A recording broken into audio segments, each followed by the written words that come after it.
Alright guys, this could be a brief video on summarizing, and we're going to use the animation we just saw with Coach D in the basketball game as our reference point. So let's just start with summarizing.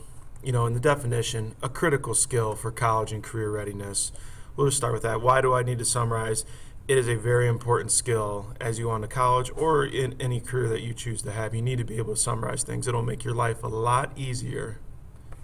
Now I'm going to focus on three things that I really want you to remember for summarizing, okay? And we can talk about maybe those things that Coach D did that he should not have done. Number one, important things only. Okay? We only want to include the important things in our summary. The unimportant things do not have to be included. And if you remember, Coach D started rambling on in his interview about how there was baseball practice after school. That has nothing to do with the actual game itself or what happened or why we were at the game. That had nothing to do with it. So we don't want to include things like that. We want to include, he said that they played a game against the students for a good cause. We can include that. That's important. You could include who won if you wanted to. That would be important. The fact that the junior high played first and then the high school played against the faculty. Those types of things you can include. Usually your who, what, when, where, why, and how. And we had talked that previously about summaries. You can include those 5 W's. That's a great start point to know if you've included the things that you want to. So important things only, and then I'm going to go ahead and I'm just going to put that up there, the 5 W's. We want to make sure that we include those. Number 2, I put up there, don't repeat, don't repeat. Number 2, I put up there, don't repeat, don't repeat. You can kind of see how annoying that is, right?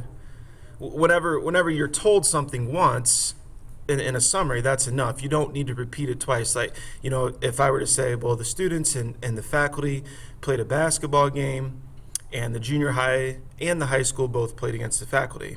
And then 2 sentences later, I said, well, the junior high played first, and then the high school also played against the faculty.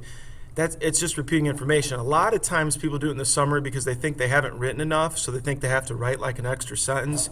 And really what it does is it hurts it. Sometimes when it comes to writing summaries, less is more.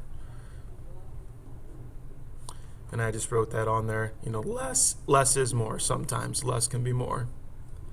Now, number 3, I just put up here, don't be subjective. We have talked about subjective and objective a lot this year. Subjective, you're giving your personal opinions.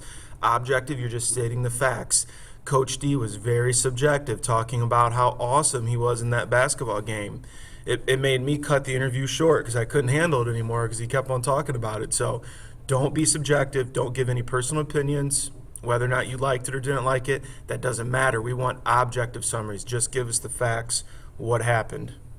Okay, and that should take care of summarizing a little bit. I really want you to remember those 3 key things. I'll go ahead and I'll send the animate video, and then I'll send this summarizing video, or I'll post it up on Twitter or on Progress Book so that you have that, and you kind of go back to it just as a quick little check on those 3 things you remember for summarizing. You have those 3 things down, you should be okay.